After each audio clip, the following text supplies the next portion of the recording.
Okay, so we've just got that. We've just got Hunter dealt with. Now we need to deal with the killer. But first, we cook some mushrooms. And sure, we'll cook these Girol as well.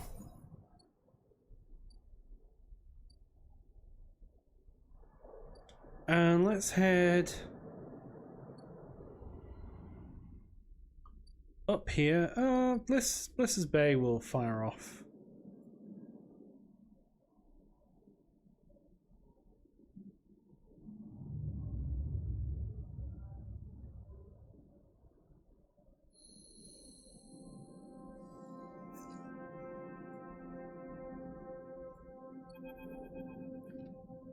Sleeper, long time.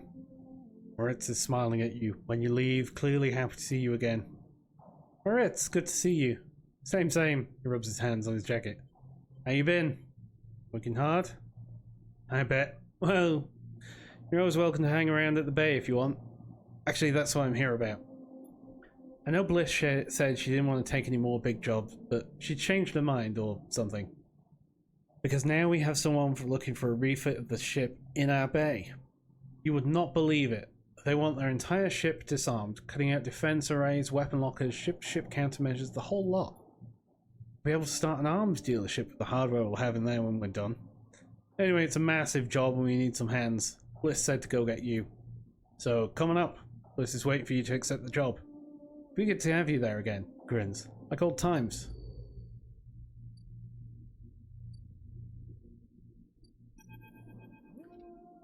When you enter the bay, it's weirdly quiet. Moritz must be out on some errand and maybe Blitz is prepping the kit. Sleeper. Ankita is drifting at one side of the bay.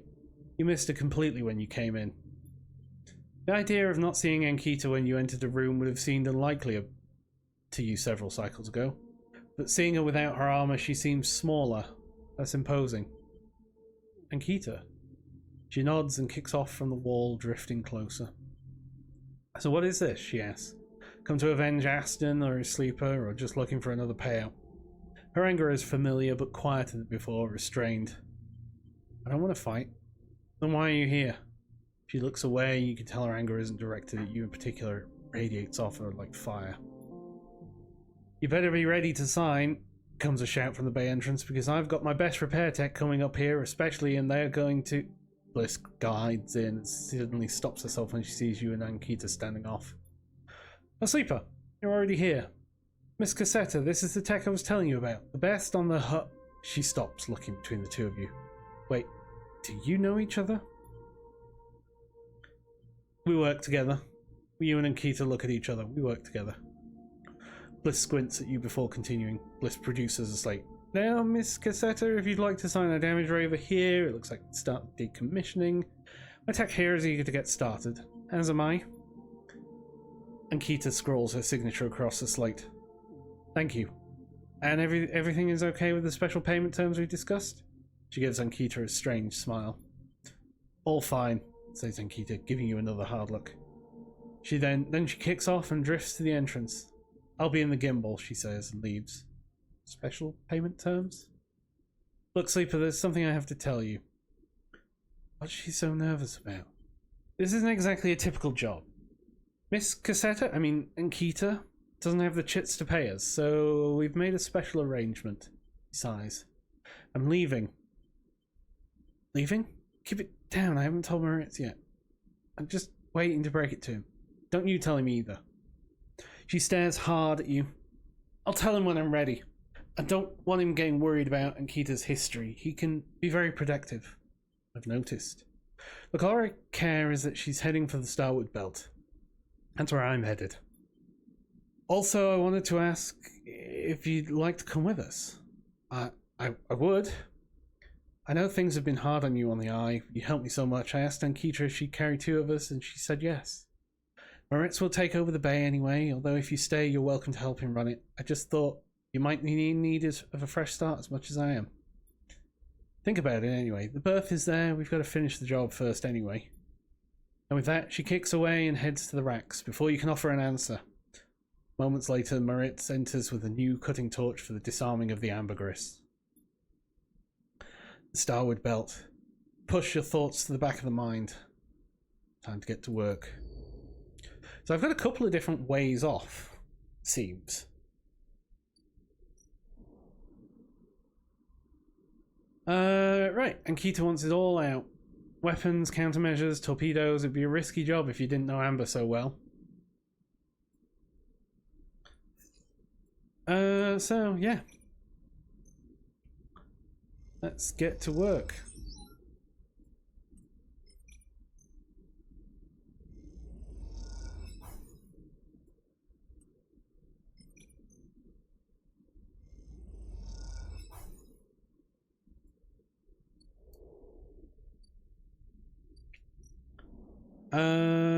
Well, we might as well put the mainframe in. There's no way here. The Ash 1 mainframe is standing. Slot the navigator into the clamps lock. The ship mind is stuck. How are you going to get them out of this thing? You slip into the cloud as easy as blinking. Navigator is beside you, their sphere casting light into the strange darkness here. This is not how a mainframe should look. A center, a point of connection. The object in front of you is severed, cut off, a rootless, branchless tree. Only the trunk remains. It's dead. Quiet. And then you see it like a blade in the dark. An edge slicing through the void. It glides along at a distance and winks out. Then it appears again, elsewhere, gliding once more, searching. It's looking for us. The moment you make a sound, the edge leaps closer. And now you see now it's not an edge, but the bridge of a long, sharp head like a shark. It glides past, closer now, and you see into the voids where its eyes should be. You and Navigator exchange looks, both thinking the same thing. It is blind. Killer crosses between you two, smooth as a razor, and then disappears. It flickers back in further away now, and you move close to Navigator to talk. You saw it too then. Killer has been blinded. How? Unclear. This protocol has been running for decades, well past its operational limit. Navigator's sons dull as they drop their voice to a whisper. This may give us an advantage over the protocol. You flinch as the silent killer appears closer and glides past you. Its empty sockets open wide. You turn to Navigator and notice something strange. Their orrery of spheres is collapsing. The orbits, usually round and even, are decaying. Spheres are following spiral paths, condensing on a central point. Navigator is noticing it too. They go to shift their position to better direct the spheres, but they cannot. Whatever is drawing the orrery together is holding them in place. They look at you suddenly, desperate, frantic. It's a trap! You go to speak, but Killer appears between the two of you, gliding through the gap. Navigator freezes and you see them framed in the empty socket. You realise now, if Navigator cannot move, then it's only a matter of time before one of the Killer's sweeps brings them directly through Navigator. And time is not a problem for a protocol that has been running for decades. You desperately look around for a solution, a way to extract Navigator from the mainframe, and then you see it. 3 branches. The last 3, thin, spindly, feeding the mainframe a thin diode of power and data. Break these and the mainframe collapses once and for all, severing the connection, shattering the hardware. Whatever it takes, they must be broken. But they're encased in something, a glassy layer of protection. You need to unlock access before snapping them from the mainframe for good. You look at Navigator, trying to reassure them without speaking, and then you blink back to reality, their expression of fear and afterimage that slowly fades. You must act quickly. So we've got some branches here.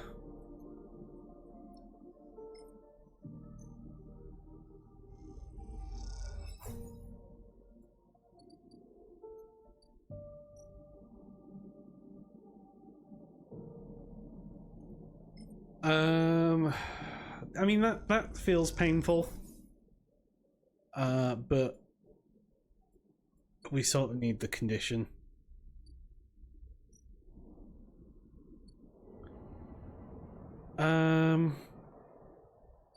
Is it over here?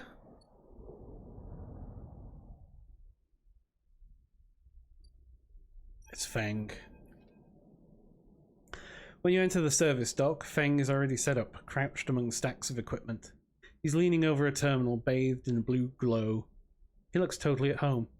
Sleeper, what do you think? Turns out not everyone in Havenage is set against me. A couple of my old systems pals managed to ship me some of my old gear. Nice kit. Feng does a mock bow. Any updates? He beckons you over. Here's a set of scans of the waste on his terminal with heat maps of activity overlaid. A chunk of the derelict rim is blotchy with bright red and orange marks. Does this look like a wasteland to you? There's hundreds of Conway machines out there, all lined up, concealed hangars, and a whole underground facility to support them.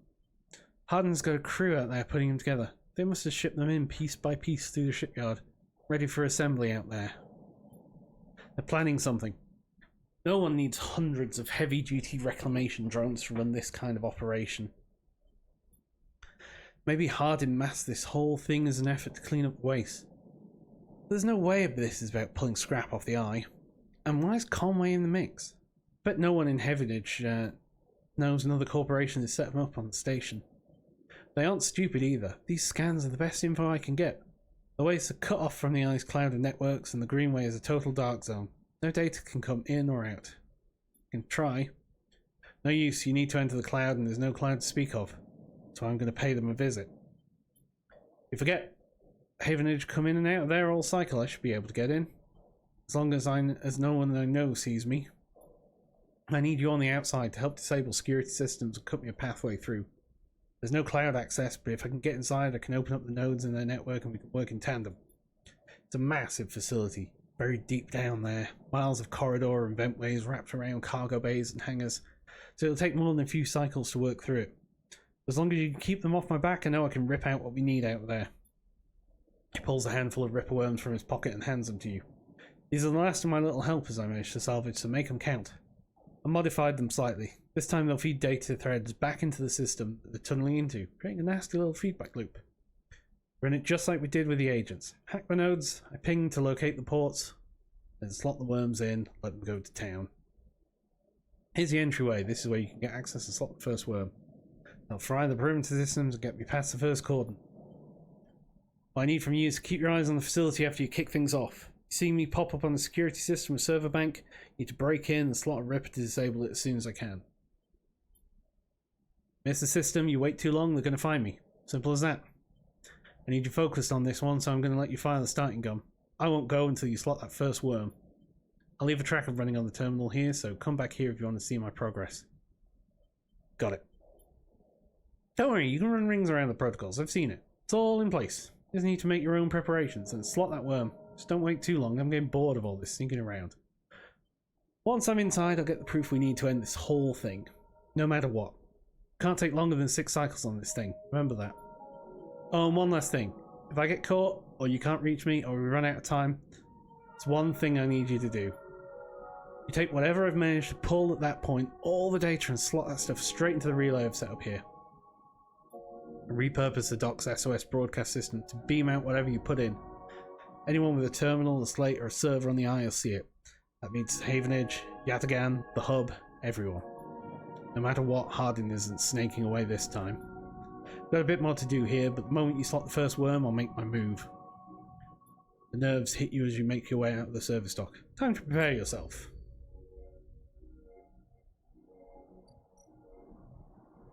Okay, so I've got tons to do.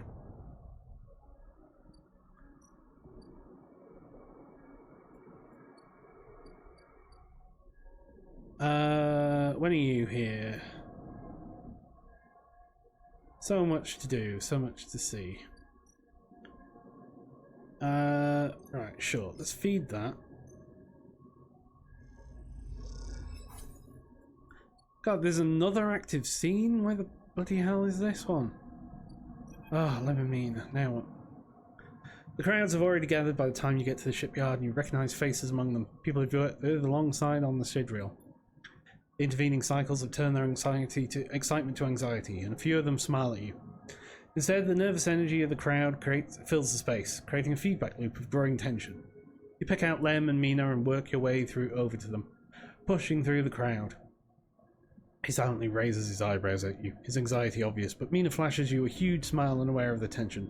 "Robot!" she shouts, reaching out to you. "Hi, Mina." She waves, frantically grinning. "Turnout, huh?" Lem glances around, pulling Mina close. "I don't think patience is one of this crowd's strengths." The sound of an argument towards the back catches your and Lem's attention.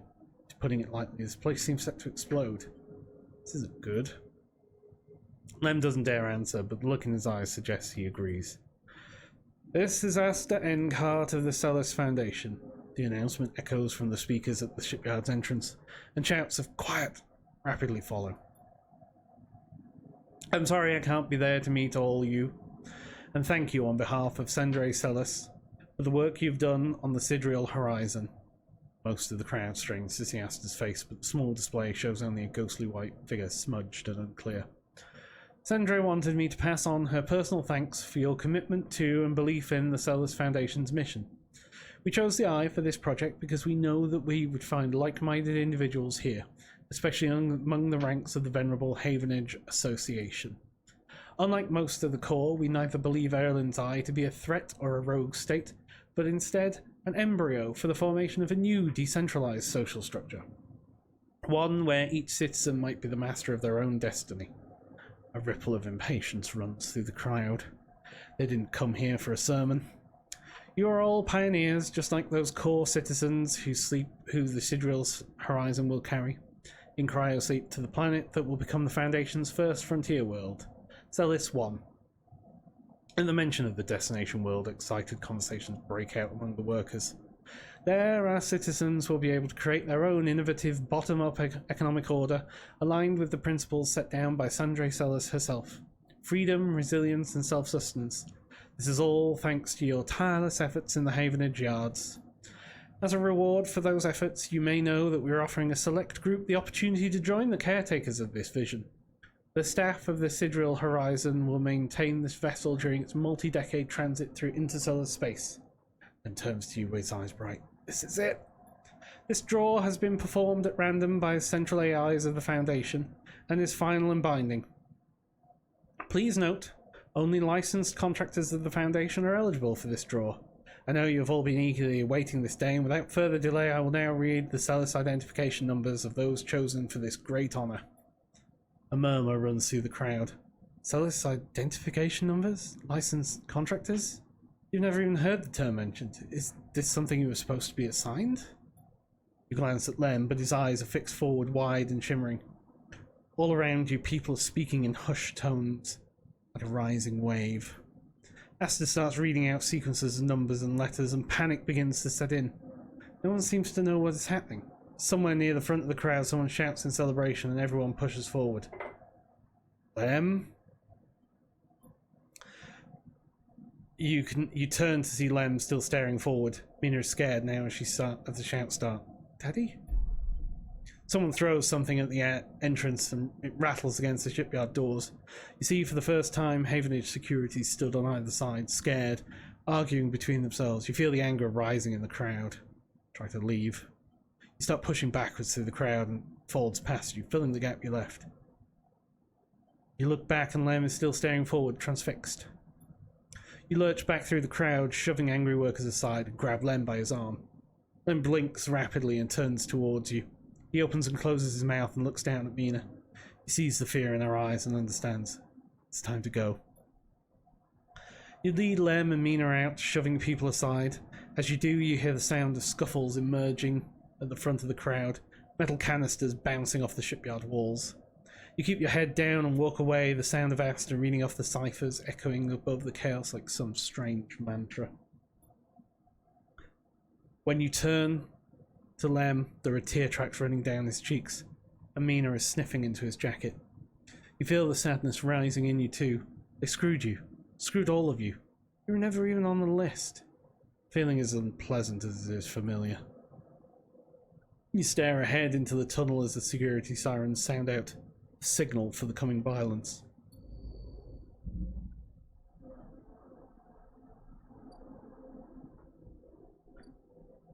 Well, poop.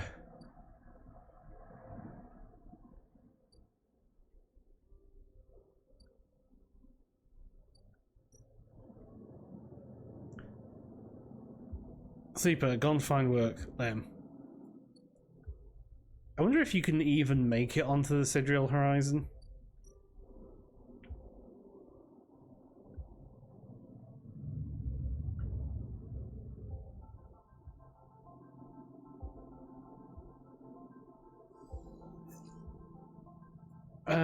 Let's re-roll those.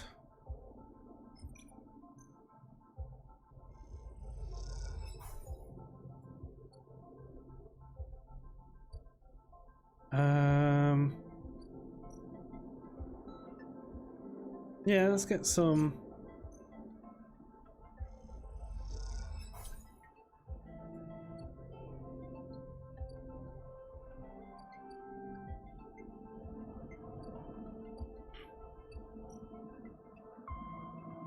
You're 1 day off.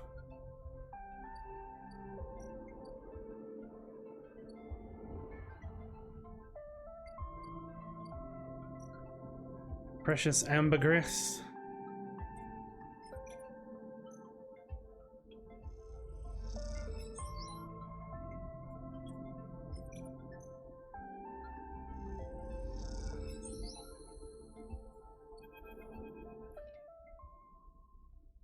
Amber looks better than she ever has before. Bliss has done an incredible job of cleaning up the hole, and despite the exterior changes being limited, she has the impression of being lighter, somehow sleeker than before. Moritz drifts by. He's been loading up the final equipment onto Amber. Turns out Ankita will be taking her weapons, but packed and ready to sell at the first starward belt port she hits. But now that Moritz is done, he seems in a kind of daze, floating back and forth endlessly. You okay, Moritz? What's that? Oh, right, yeah, packed and stacked. I was hoping Miss Cassetta would let me keep a warhead. For what? I don't know. Just be a cool thing to hang around. You drop a lot of stuff. Hey, Sleeper, did you know Bliss was leaving? You understand now, she told him. That's why he's like he is. Nods distractedly. She said this place is mine. He looks up around the bay like it's suddenly some vast space he doesn't know what to do with. You do a great job. Hey, thanks. I appreciate you saying that. Not many people believed in me before now. First Bliss, then you. A dark look suddenly crosses his face. Hey, Sleeper. There's something Bliss said. Are you going too? Before you can answer, Ankita glides into the bay, a massive crate on her shoulder. Sleeper, you coming or what? Bliss is already on board. She stops by the terminal, holding herself in place. Moritz looks at her with a dazed expression. You look at Ankita. She's keeping it together now. She's packed all those bad feelings down someplace where you'll never see them, and built a tough foundation on top. She may not be a mercenary anymore, but you imagine most people would think twice before trying to cross her. Well, I'm not eager to spend another moment of my time on this station unless I have to. I'll give you a minute. She kicks off with a crate, taking it to the end of the bay where the Amber sits docked. You look back at Moritz. So if I go, the problem is I've got a tracker on me. But I've also got I also need the stabilizer, so I have to stay. Moritz looks like he might pass out. Sleeper, are you sure? Are you doing this for me? Staying for me. Alright then, you're staying. Ankita comes back across the bay, the final crate stowed. Staying then, Sleeper? That's right. Well, okay then, one less mouth to feed. Look, Sleeper, I'm not going to go back over everything that happened. I'm trying to put that behind me, but I hope you can find what you're looking for here. She smiles and kicks off, gliding to the ambergris and the starward belt beyond. You both watch in silence as Amber's drives fire up. I guess this place is ours now, says Moritz, the weight of everything suddenly hitting him. Your place. Okay, but I'll need some help from time to time. You both stay for a while to watch Amber and Bliss and Ankita leave, and then Moritz goes to the Rex to finally implement a new organizational system. You head out, promising to be back to check on things soon. As you glide across the soft curve of the hub, you catch glimpses of the distant stars flickering through the windows. They're beautiful, it's true, but now you think of them as a distraction. In your time on the Eye, you've realised there's nothing out there waiting for you. No fresh starts and no bright futures, just a whole load of problems you haven't found yet. No, your place is here, among the people you know and the problems you know. You wish Ankita and Bliss the best of luck.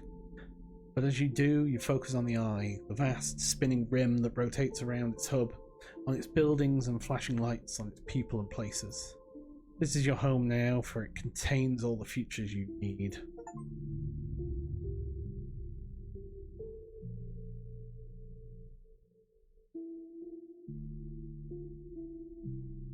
Oh, apparently that was an end. That was the end. Or an end.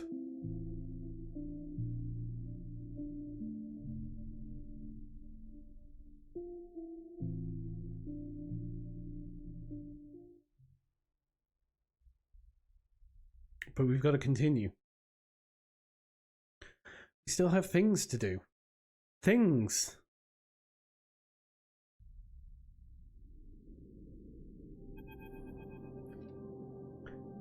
Next round is yours. Moritz arrives at the table with a couple of steel drink canisters, typical of the hub's only bar, the Gimbal Lounge. He settles into the webbing beside the table and clunks them down onto the magnetic table. This place, you have decided, is ridiculous. A rapidly spinning cavernous sphere, the gimbal's weak gravity, just like the gravity at the Eye's rim, is created by its gut-wrenching rotation. The interior surface of the sphere is the gimbal's floor, which descends towards the equator where one long bar loops around the entire circumference. Tumbling out from that central ring are an array of booths and seating arrangements equipped with all kinds of harnesses and webbing to keep customers in place. Those harnesses are there because the gimbal doesn't quite spin up fast enough, and you watch as the clientele bounce towards the bar in lazy arcs or shift from table to table with graceful leaps. What are you thinking? How weird this place is. Yeah, Bliss never used to like coming here. Moritz takes a drink and stretches. So, Sleeper, you're sticking around? I have things to take care of. Yeah, I thought you might. One cycle at a time, that's how we'll take it. Nice and easy. Not sure if he's talking to himself or you. We'll make it. To the next cycle, he pronounces and knocks it back. Later, when you finally leave the gimbal, Moritz is still laughing. You help him out of the spinning gimbal and back into the hub, sending him on his way home to the bay. You pause for a moment to watch the stars as they spin and spin around the Eye. You smile to yourself and think of Bliss and Ankita out there somewhere among those points of light. To the next cycle. Yeah, I've got like these things to do and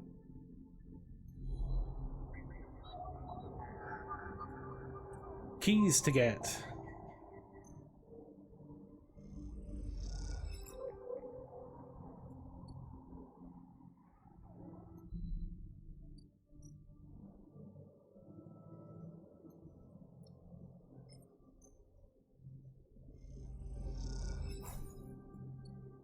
I need one more key.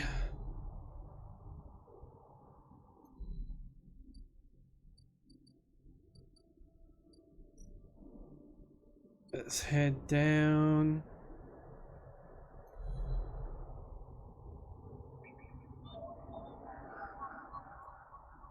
You need a one.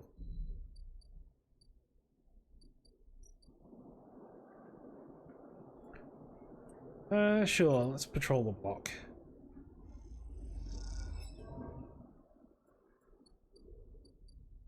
Ow.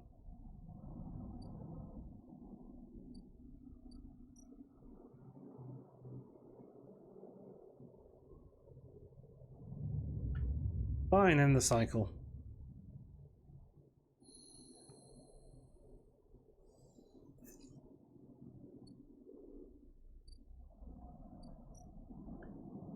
Buy scrap, please.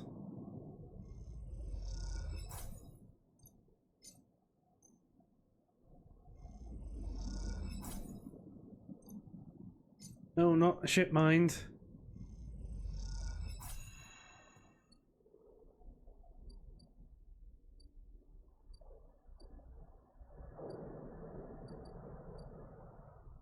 I want actual scrap.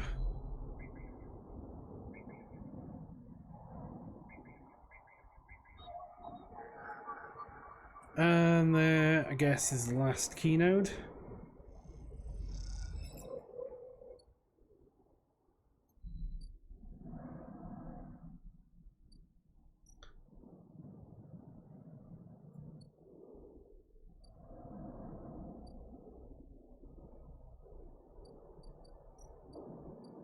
And then head up here.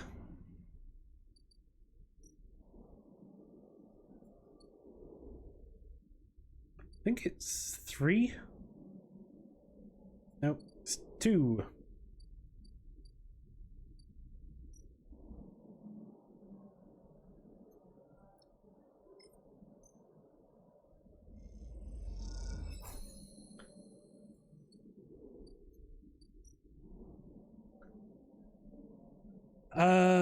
Right, okay, so we now need to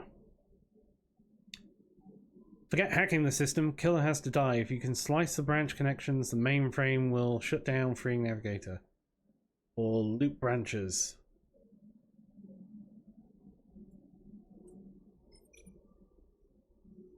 You could redirect them to form a loop, isolating the mainframe with Killer inside, freeing Navigator. In theory.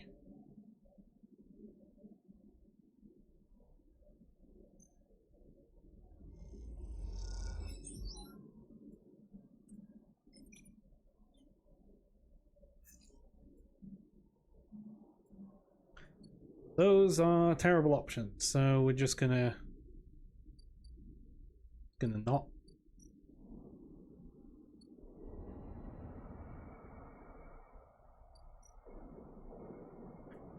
Let's head over to the Greenway.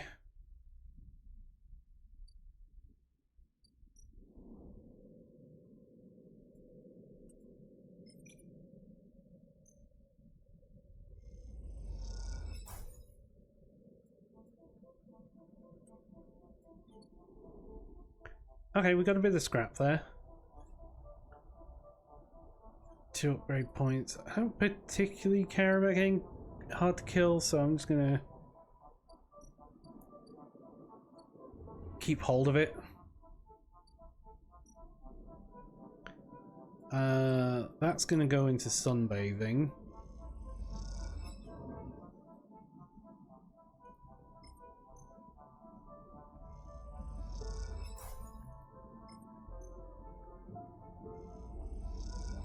Put you in there so that we can end the cycle and have 5 dice left.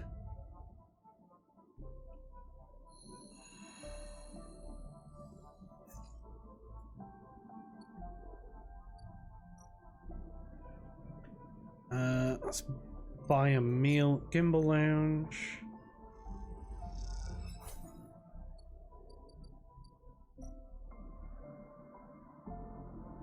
Could just work at the bay.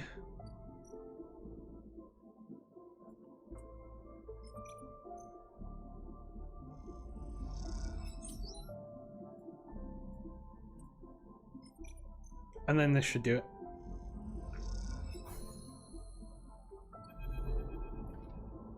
As you blink into the cloud, you see the last flickers of life from the mainframe. The vast machine once ran the whole station. Span it up, directed and processed the flow of energy, water and data. Fed the lives of 1,000 people. Now it is finally dead. Navigator is beside you. You both look out at the perfect ring that encircled you both, woven from the data branches that once fed the mainframe. You see a glint along its edge, and that familiar blade-like head rises to the surface, like the cresting fin of a shark, and then slips into the loop again. All that you can see of Killer's body after that is a slight thickening of the loop, and that thickening begins to travel around a long and slow sojourn that will last forever. I'm surprised at you, says Navigator, drifting faintly around you in a lazy orbit, as if to shake off their imprisonment. Killer had been wandering blind for so long. Did you not think to end them forever? Perhaps they can be saved. You are naive. They are a killer by nature. Look what they did to their own home. Navigator gazes into the darkness. This place was their domain and prison, and they had followed their directives for the many decades they roamed here. They cut the threads of the mainframe, executed its administrator AIs, and then kept slicing. At some point, they cut away their own ability to see, to sense, to taste, to speak, and yet they kept cutting, till only those 3 threads remained. From millions that once thrummed here, only their blindness and chance kept them from making the final 3 fatal cuts. There is a ceaseless violence in the kind of system that creates beings like this, those that will execute commands endlessly, even to their own destruction. Navigator looks to you for your thoughts. Their sentience should be respected. So be it. But would they respect our rights equally? Navigator turns away. You watch the data points of the station spin around you, blending with the fixed stars. There's something satisfying about finally wrenching the last threads of control from this central point. It was little more than a ghost by the time you reached it, but this place deserved to be haunted by better ideas than totalizing system of control. Navigator floats beside you. It is free now. The station no longer presents a hazard for illegal entities like me. They turn to you, their face a cloud of shimmering light. In fact, in time, perhaps it can be a refuge. A refuge. That sounds like something of value, something worth building. A dark shape passes across your vision. A distant curve of something like smoke or oil. A fluid, shifting tank of total darkness.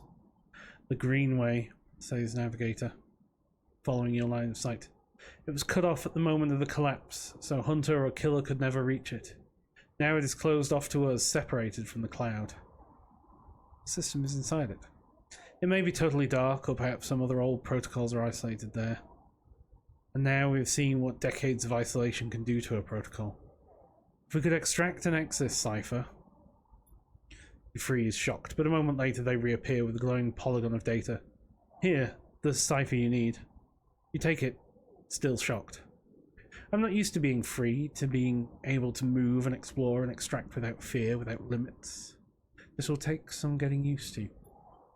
Thank you for this gift. They whirl their spheres around you. The entities of this station will always be friends to you, Sleeper. And I to them.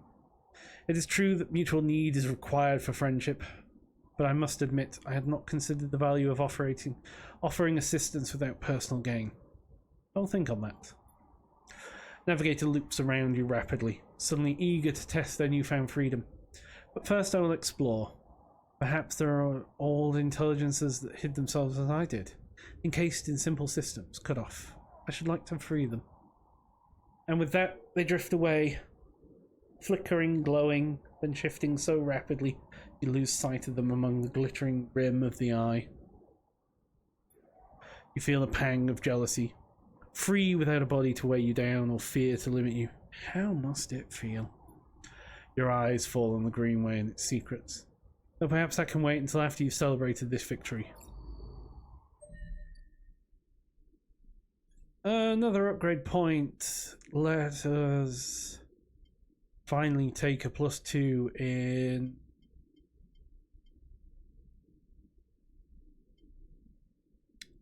engineer.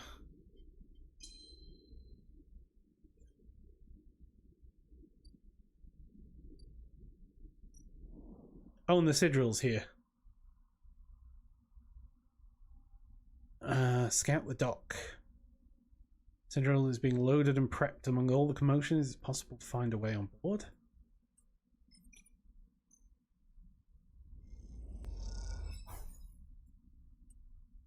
May just be.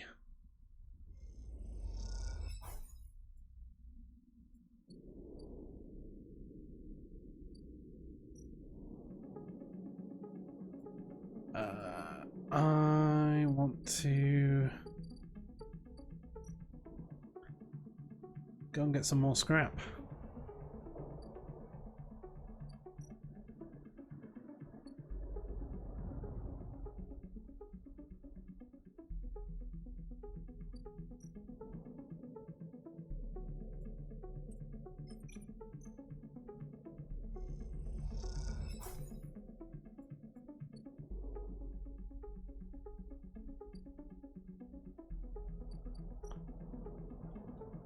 And then we can go get some energy.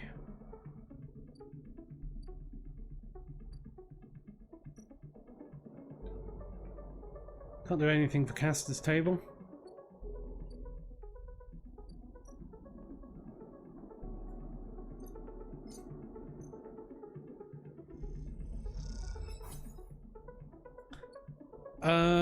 Let's see Lemon Mina. There's no answer when you buzz Lem's unit, but the door is open. You push the door and find Mina sitting on the middle of the floor playing with Bun Bun. Hi, Mina.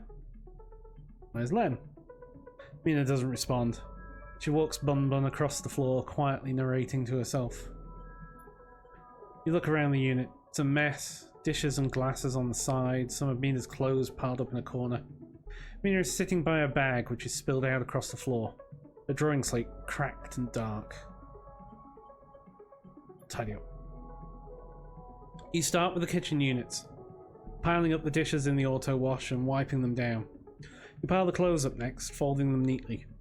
Mina watches you quietly as she plays, curious but silent. You just started to look at fixing a cracked slate when Lem enters. Sleeper, what are you... Never mind. He drops a bag by the door and slumps onto the couch. Where were you? Lem ignores your question, asking one of his own instead. What are you doing here? Mina's not supposed to let anyone in. He glances at her disapprovingly, but she shoots back her own angry look. Look, now's not a good time. What happened? What happened? We messed up, that's what happened. We put our hopes in someone else's stupid scheme. He pinches the bridge of his nose.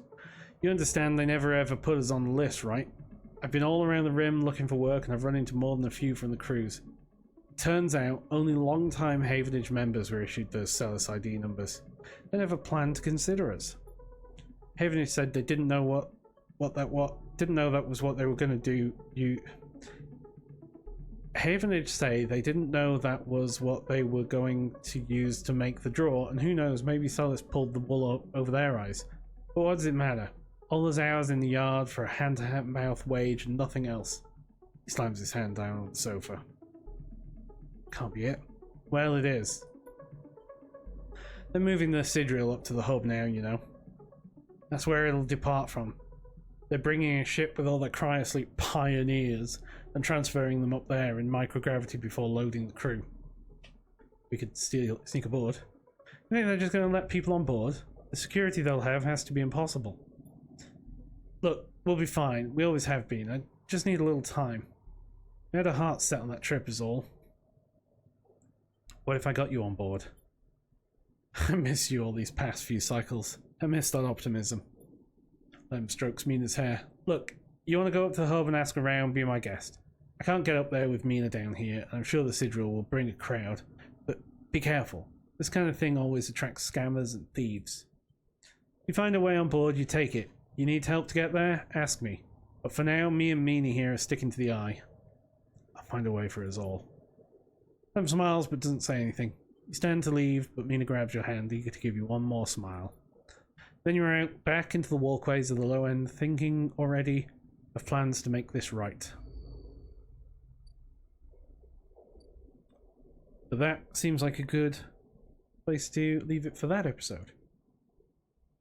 So, thanks for watching, YouTube, and I'll catch you next time.